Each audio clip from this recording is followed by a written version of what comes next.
Good day, friends. Welcome to another Word of Gord. Today it's it's not after anything. It's Average Folks in the Afterlife, number 35. And I can't figure out whether to turn on the light or not. The sun's coming in through the window right now. Might get really dark if it goes cloudy, though. So we'll deal with that as it arises. My Life After Death, a memoir from Heaven, Eric Medhus.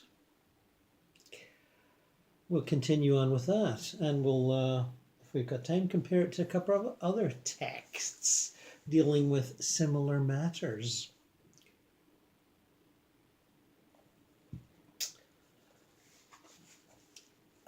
My funeral. We all have one, and surprise, surprise, you get to visit your own. I hung around my family for the days leading up to my funeral. I was still getting used to being whatever I was. I still wasn't really all that focused on who or what I had become then, since it was all so new. I didn't feel very tethered to my experiences. I wanted to make sure I wasn't dreaming, so I kept asking myself if everything that was happening was real. It was almost like I was fact-checking. Is this real? Check. Are you sure it's real? Check. Are you absolutely positive? Yeah, man, I'm sure. I definitely didn't understand everything yet, but there was no denying that it was actually happening. Everyone was really bummed out during the days right after my death, of course. There were bits of lightness and humour, though. I remember that. Like the day before the funeral, my uncle and aunt from Norway were sitting around the breakfast table listening to my dad, and whatever he said made them burst into laughter. Sometimes the best medicine for grief is laughter.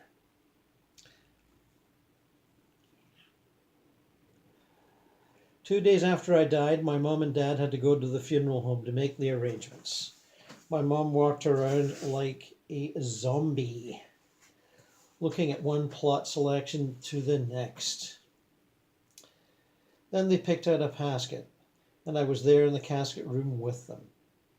They chose a real pretty one that had music notes on the corners. That was nice because they knew how much I loved my music. Still, it felt super weird that they had considered the casket the final home. My body wasn't me. I knew that, but they didn't. At least not yet. It was hard to listen to my mom and dad discuss what clothes I should be buried in. At first they said it'd be nice for me to be dressed in jeans, but then they decided to dress me in one of my suits. I loved wearing suits. They made me feel really important, and I hadn't felt like that very much in life at all. Sometimes I'd dress up in my suit for no reason and walk around the house, strutting like a proud rooster. I called them my papa suits because my dad wore them to work every day. On the day of your funeral, I could see everyone getting ready. I sensed the heaviness to everyone's energy. It's hard to describe. It was like a thick fog, and that fog had my name written all over it. My mom in particular seemed really detached. A part of her just went away that day, I think. I didn't feel any negative emotions toward me coming from her, but I still wanted to hang my head down with sadness. Then I went to the funeral home. I wasn't required to go. No one made me. It was like there was this pull, like a kid sitting in front of a bowl of ice cream. And even though he's told he can't have it, he can't stop himself. Notice that word pull. We'll get back to that. First, I hung around where my body was. There were family members around me that I knew were already dead. It wasn't so much that I could see them, but more that I could sense them. I felt like they were there to support me and let me know that I wasn't alone. I knew they had my back. I looked at my body in the open casket and thought how much it didn't look like me. I still couldn't identify with it, so it didn't really bother me. It was pretty surreal. When you die, it's not like you're all, run bitch run, don't look toward the light. You don't have that kind of fear or anxiety, and you get to a place where you know you can't go back anyway. So you feel this objective, detached resignation. Definitely a sense of peace. Another thing is that you see your body as a shell. It's like you're a snake and it's just shed its skin. So when you look at yourself, it doesn't really look like the person you were before. How can you get all emotional about that? So there's nothing to handle emotionally because you don't have any emotions about it to begin with. It's the emotional ramifications your passing has on other people that gets you emotional. While I was looking at my body, I started talking to myself, saying things like, "Oh boy, did you fuck up." In that moment, I really wasn't very understanding of the struggles I had gone through when I was alive. I was starting to feel like I'd made a mistake. But at the same time, I felt that my body lying there in the casket represented the closure of a chapter of some sort, and that it was right that the chapter was over. I did feel some sense of completion when my body was being zipped up in the body bag, but this was different. It was like when I'd have to do a book report in school. I was the type of person who'd worry about it right up until it was due, and I'd fret over how much work it would take instead of actually doing the work. Then when it was done and I'd turned it in, I felt relieved. That's the type of completion I'm talking about, a sense of relief, even if things weren't perfect. When I was there beside my casket, I was thinking about all the things I could have, and maybe should have, done differently. But there was no use, really was no use, because the book report had already been turned in. This was how things had turned out. Turned in, turned out. Next, I was at the service, just like I had instantly travelled outside from my bedroom the day I died, as soon as I thought about going outside. I was suddenly at the service. It didn't weird me out, this new way that time and space were working. Like I said earlier, I wasn't really focused on the concept of me so much as what was going on around me in those first few days. Oh yeah, my service. It was kind of surreal. No, it was surreal, witnessing my own funeral. I hovered around the cars of the people showing up. A lot of my friends came, even the ones who weren't so nice to me. I realized as I watched them that they had done to me had nothing to do with me. It had to do with their own shit, like peer pressure or things that were happening in their own families. It was like I suddenly understood the plot line of their movies. I felt compassion for them instead of getting upset or disappointed, and that's when I realized that I couldn't hold on to negative emotions like I could before I died, even if I tried to. I might feel them for a split second, but they quickly evaporated. They were like drops of water falling into a hot skillet and completely sizzling away. I remember everybody filing through the door and sitting in their seats. I followed my family in at the same time, and I hovered around my open casket. This was the first time I realized I could split off and be in multiple places at the same time, and it happened naturally, like breathing when I was alive. I watched my mom. She seemed like she was in another world. She had moments where she'd tear up, but then she'd pull herself together and meet people with a smile, kind of like being a host at a dinner party. Everybody deals with grief differently, and my mom deals with it by focusing on the comfort of other people. At some point, I realized that I could hear what sounded like 1,000 voices in the room.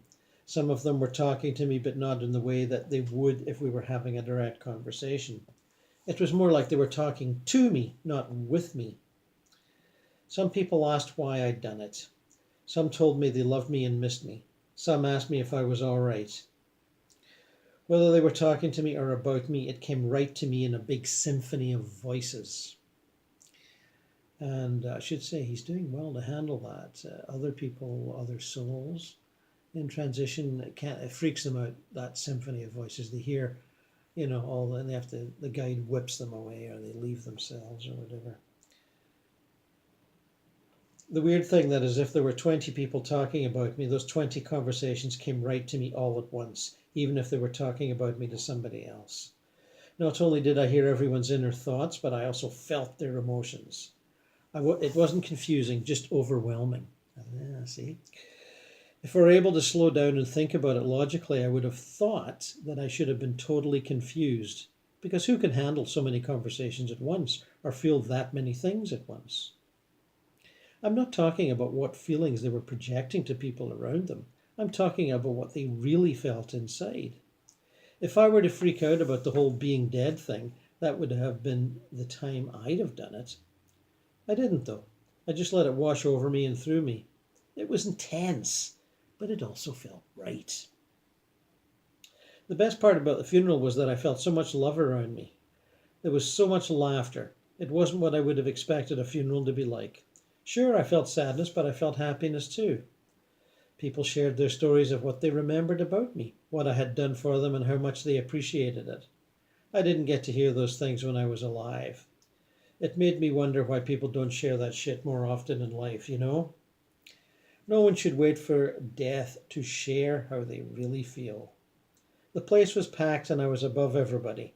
It was weird because it wasn't like I was above people looking at the top of their heads or their hair. Even though I was above everything, when I thought about someone, I could instantly see their face without being in front of them. Let's say I was thinking about my sister Annika when I was alive, but we weren't in the same room. I would be able to see her face in my mind. It was kind of like that, but unlike before I died, where I could imagine Annika's face based on memory I had of her, now I could be behind her and still be able to see her face right then and there. Not the memory of her face, but her real face in the present. That was freaky. I wasn't really comfortable with it, but I didn't know how to stop it either. So I just flowed with it, because what choice did I have? I moved around the room a lot. I never could stay in one place when I was alive, and it was no different during the service. Sometimes I'd be in the center and then in front, and sometimes I'd sit by my family to give them what comfort I could. My funeral was the first time since my death that I was confronted by everyone's descriptions of me, like who I was to them. I was also confronted with their disbelief that I'd taken my own life. Not many people other than my family understood that at all, because they didn't know the pain I had suffered throughout my life. Most of my family didn't need to ask why, they already knew, but there were a hell of a lot of whys floating around from other people in the audience. Why didn't he just ask for help? Why did he do it at home? Why didn't he see that what he did was inconsiderate? Why didn't he think about the horror his parents would feel when they found him? I wanted to sit down and tell my story to everybody, but at the same time I didn't feel like it was necessary. I didn't feel like I had to explain my perspective or correct their opinions. It's almost like I was Scrooge in A Christmas Carol, having to observe what was happening without interfering or changing things. Ooh, good Dickens reference. You think Dickens didn't know what was going on? Then came the eulogies. That's when the people in the audience became fixated on the speaker, so there were fewer voices coming at me.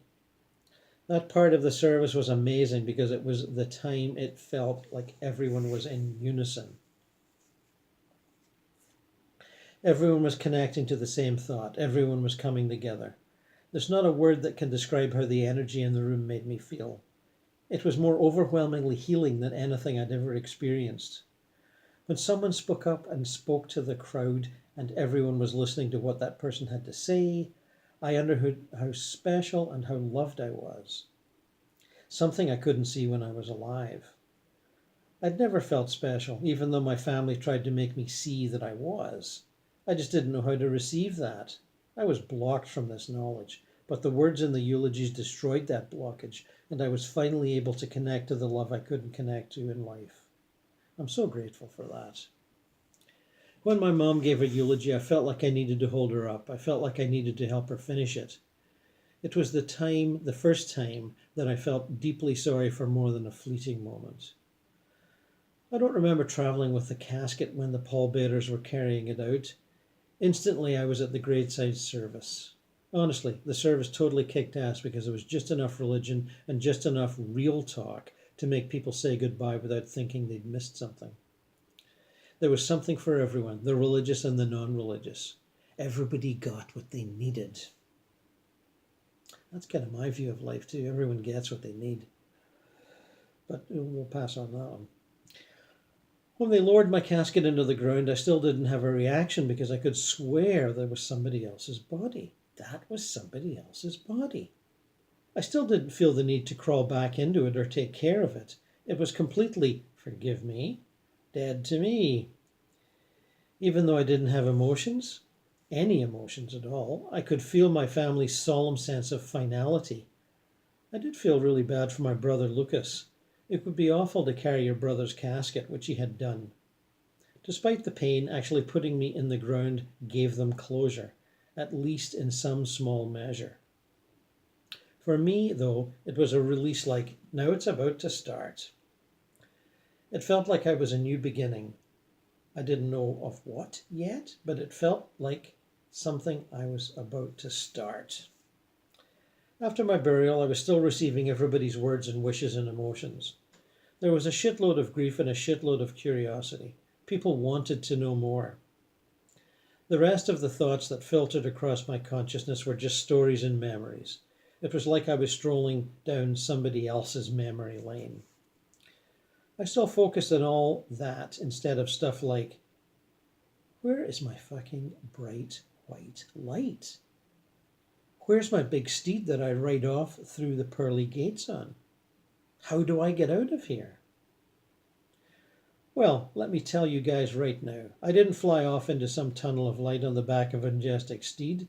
What actually happened was way cooler than that. I never thought about things like heaven or hell much when I was alive. My family never talked about religion. I guess that's because my mom's parents were atheists. My family in Norway didn't share their religious beefs with anyone else. They just went to church for things like christenings and weddings, so I don't think they were really into it, like the people who go to church every Sunday here. I heard about this kind of stuff from my friends and other sources, though.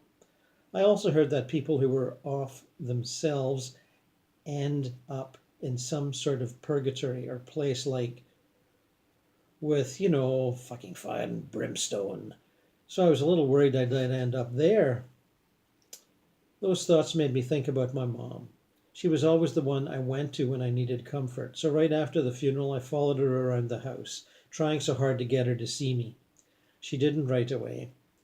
In the evening, she headed down the hall to my room with Michelle close behind her. I think they just wanted to revisit the place where I was last alive. Closure? Just as Michelle was moving from the game room into the bedroom hall, I whispered in her ear, "Dude, fucking see me!" Right after I said that, her gaze seemed to change, like she was thinking, "What's up? Is that you, Eric?" Then she grabbed her digital camera on the table nearby and started taking pictures of my mom, just as she started to round the corner of my bedroom door. She said, "Mom, I feel Eric. He's here." They both got excited and scrolled through the pictures on Michelle's camera. And sure enough, there I was. What they saw was a bright ball of light with a long tail, kind of like a comet whizzing behind my mom. A star was born. They were talking about how the tail made it look like the ball of light was moving, and fuck, I was. I could feel myself moving around the room, just like I had at the funeral when I died. That's the first time I realized that my family couldn't see me in human form, which made sense, I guess. But I still didn't really consider myself a spirit at that point, because I didn't know what the fuck a spirit was supposed to look like. When I saw that picture, though, things started to come more into focus for me. Besides, the whole thing when I visited Poppy to say goodbye, seeing the picture of that orb, was the first time my mom felt that I might not really be gone. This was the start of her journey from skeptic to believer. It was a fucking long one because she's so stubborn. I don't think she wanted to believe I was still alive, because if she did and then found out it was all bullshit, it would be like losing me again, but forever. That would really suck. Anyway, that whole experience gave me hope too. I didn't want my relationship with my family to end in disbelief. After Michelle took that picture of me, I knew I was going somewhere. I had no clue where, no fucking clue at all. I just heard it's called crossing over, but it didn't feel like it had happened yet. I just felt like it was coming and that it was going to be good and everything was going to be okay. I wasn't afraid. I didn't think I had to do something to start the process either, like wave some dead dude flag at the big guy in the sky or stick out my thumb for a lift. I just knew that it was going to happen the way that it should. Well, inner knowing. We've all got a bit of it, some more than others. And if you don't let your doubts cloud it, it will come through. I mentioned the pull. I said, watch for the pull. Well, in my first book, Eternal Life and How to Enjoy It, 2004, I covered that. It's about the afterlife of a guide of mine, or someone who claimed to be a guide of mine, Henry. And he's talking about his passing in the early 60s. And there's all kinds of stuff in here. And but this bit is called Feeling the Pull. Towards what I felt to be evening, I grew uneasy. About what? I couldn't tell. Ben inquired, was I feeling the pull? I said I was feeling something very powerful, but I didn't know what. He guided me to a secluded bench in yet another park and explained how the strong emotions of those on earth who knew me would draw me like a magnet. He said it was best if I didn't resist and told me not to worry and that he would follow along wherever I went. In the blink of an eye, I was in a strange bedroom. My wife, Veronica, was under the covers with Reed, my old rival. I could feel the agony of our triangle, but I had absolutely no idea what to do about it. Sweat, sex, grief, and consolation seemed to be the main elements. Veronica was certainly stricken, but her sadness was driven by guilt more than love. Well, that was no surprise. We'd been battling for years, and this was not the first time she'd fled to Reed. What did shock me was how I felt her emotions so directly, as if I were hot-wired to her heart. Quite disturbing for a cool cat like me. Then I was at my parents' place. Mother was standing in my old bedroom, quietly sobbing. My father was downstairs making phone calls. Once again, I'd caught him at a bad time. Couldn't I have waited another month when the London office would be up and running on its own? And suddenly another shift. I was in the office, at the doorway to the lunchroom. 2 women were hugging and crying. One was my secretary, Elaine. She seemed terribly distraught, and I couldn't think why. She had been so calmly efficient for so long. Then I realized it was me she was grieving for. She had secretly loved me, and I never noticed. She actually said as much to Lucille, so I knew I wasn't imagining things. Again, the emotions seemed to flood me, and I felt very uncomfortable. Where was Ben when I needed him? Well, of course, he was standing right next to me. He said, "It's tough, I know, Henry, I know. But trust me, it'll pass. Hopefully they'll all get it out at the funeral." I looked at him at a loss for a reaction. He put his arm around my shoulder. "Be strong, old friend." Poor Elaine. I felt terrible for her. She'd been married as long as I'd known her, but I'd often sensed it was a careless and loveless match. After some moments, I could agonize no longer, and we left. I say left, but in reality, we just reappeared at the secluded park bench. It was as if I'd taken a nap and had a dream. "Wow," I said. "That was worse than dying." He smiled. "I know. There's many who'd agree with you. Transition is often absurdly easy, so easy, in fact, that many refuse to believe they're dead. We try convincing them one way and another, but our efforts often fall short until they are drawn by the grieving relatives." I shook my head and looked around. The trees and bushes seemed to be glowing. "Henry, if you're finding all this too much to take in all at once, don't feel bad. Almost everyone does. Some people just flip out and shut down completely. And then what? There are rest homes specifically set aside for them. 2 or 3 days sleep with some colour and sound therapy thrown in usually brings them around." Colour and sound therapy? Now that sounded mysterious. I asked if I would ever be able to see it in operation, and the answer was probably. I might, if I was lucky, be able to get a little taste of it. I said I was intrigued. We returned to the guest house, my guest house. Phoebe was behind the desk. I was thrilled to bits. Unfortunately, she could not join us for drinks and laughed when I told her how crestfallen I was. Ben brought over a couple of beers from the bar. Mine tasted marvellous. I surveyed the scene around us. It could have been a hotel lounge almost anywhere in North America. Relaxed people chatted and chuckled. It was incredibly hard to believe they were all dead. Ben said, "I know. I remember just how it feels. Everybody looks so incredibly alive, you wonder if you're being tricked." I nodded. "Trust me, we get quite a few religious types who think just that. They try to ward us off with demon talk. I can't tell you the number of times I've been called a tempter. Get me behind thee and all that." "So what do you do with them?" "Oh, there's a couple of Christian and Muslim communities nearby, and now that I think of it, Jewish and Hindu as well. I'm sure all the major sects are covered one way or another. We just telepath a message over and a welcoming committee shows up to guide them homeward. Of course, they make sure to keep up an angelic front. Darn, they look funny sometimes." "And they go away with them just like that?" "Ever seen a good Catholic refuse the parish priest?" "No, I guess not." My golfing buddy Jack appeared at this point, slapping me heartily on the shoulders. "How are we doing, Henry? Getting adjusted?" That's a golfing buddy in heaven, by the way. I had the distinct impression he was trying to provoke me, so I refused to take the bait and informed him that I was doing just fine. He settled himself beside me and made some small talk with Ben, the references of which I just couldn't make out. I had the feeling this was also to irk and a reaction out of me. He turned to me quickly and said, "So, Henry, have you felt the pull yet?" "Yes, unfortunately. 10 times worse than dying. Lord, if people only knew what it did to you." Jack laughed heartily, "And I bet you resisted bravely. That good old stiff upper lip holding you in good stead, is it?" I grinned widely. "I'm not taking the bait, Jack, no matter what you do." "That's my boy, Henry. Never say die, huh? Excuse me while I get a drink, and maybe Ben will give you the lowdown on your funeral."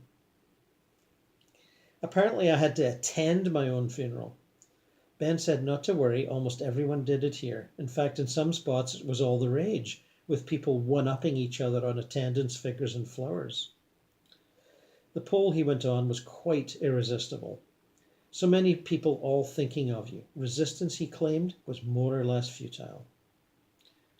And besides, it did some people a lot of good. Those in denial. Seeing themselves in a coffin being wept over often worked wonders. I can tell you quite plainly I was not thrilled at the prospect. The first pool was bad enough, and I was quite content in this lovely guest house, thank you. "And so I should be," added Jack, sitting down to his drink. "It's the best in the neighbourhood. I should thank him for bringing me here." We sat there chatting until someone mentioned dinner. Was I hungry? I had to think about it. Sure, why not? They led me to the dining room. Banquet tables were heaped with goodies, mainly salads, cheeses, bread, and fruit. Ben said to grab what I wanted and not to feel self-conscious about it. I noticed Jack hardly ate a thing. He said you lost all appetite when you'd been here in spirit a few years. It was like a habit that slowly withered away. "Just another satiated desire," he grinned. Ben munched away happily on some exotic-looking salad. He told me he could feel his appetite slowly waning, but that he still enjoyed small indulgences. What they didn't tell me was that the food quickly disappears when you stop thinking about it. Yes, you taste, chew, and swallow, but no, digestion does not take place, and neither does defecation. They didn't tell me because I wasn't ready to hear it. New arrivals rarely are. Although it took me quite some time to see it, I was being coddled like a baby, which is really what you are, a newborn in a new land. A death there is a birth here, and a birth there is a death here. At Ben's suggestion, we attend a performance at one of the local theatres. Much to my relief, Jack begged off, saying he had prior commitments. But he made sure to remind me to enjoy my own funeral and spare no expense. I gritted my teeth and smiled. From the small-town atmosphere, I was expecting a fairly amateur theatrical, but I was pleasantly surprised with the very smooth and effective staging of Noel Coward's blithe spirit. Its charm and gaiety were just the sort of reprieve I needed from the funeral cloud. In the lobby afterwards, it was just like any post-theatre crowd, bubbly with banter and laughter. I know, said Ben as we moved through the jostle. It's damn hard to see all these people as dead. You're expecting them to be somber, reflective, and, maybe gloomy. You said it. Well, to be honest, that does exist too, but not on this level. Perhaps when you're settled, someone, maybe even me, will take you there. But there are always those like yourself who adapt quickly and whose natural effervescence quickly rises to the top. It's for types like you that places like this were made. And you, where did you land up? Oh, not too far from here in one sense. I was on the west coast when I passed Northern California, but having the heart condition for years, I wasn't so shocked, and actually quite pleased to be free of my chains. You know, you get really tired of being careful and avoiding any kind of strenuous activity. You get so you secretly crave excitement. Anyway, my thrill at being so suddenly freed was the kind of joyful vibration that you need to be here, although at the West Coast version of here. Beautiful forests everywhere. And if you died in Arizona, it would have been hot and dry? Certainly the landscape would be similar, but not the heat. At this level, the temperature is always just right. And that gave me something to think about when I turned in for the night. Not that it was dark, mind you. It never seemed to get dark here. Ben suggested pulling the curtains if I was having trouble sleeping. I told him I wasn't, but that I'd try it anyway. The intricate weave of the fabric was so beautiful that I stood contemplating it for many minutes before daring to move them. Their heavy textures did not allow for translucence, and a cozy dimness settled on the room. I folded my clothes, washed, and turned in, still not sure whether I was entering or leaving a dream. Eternal Life and How to Enjoy It. Gordon Fenn, 2004. Well, a couple of contrasting views, and I was going to read a little bit about teenage ghosts from Marianne Winkowski's When Ghosts Speak. She was the consultant to CBS's show Ghost Whisperer, and having been clairvoyant since she was about 5 years old, has endless numbers of interesting experiences to talk about. And I thought the little mini chapter on teenage ghosts would tie in nicely with Eric's tales of, passing on smoothly rather than hanging about as a ghost, which he could have done if he'd had the ignorance and the wrong attitude. Anyway, we'll get to that next time. And until then, let us ponder on life eternal and not think of this incarnation as being a boring, frustrating, annoying, depressing journey through the land of the valley of death, which it actually is. But if you consider your eternal life and this as just a pit stop in the armpit of mankind, it looks a little different. We're all just passing through. Anyways, talk to you later.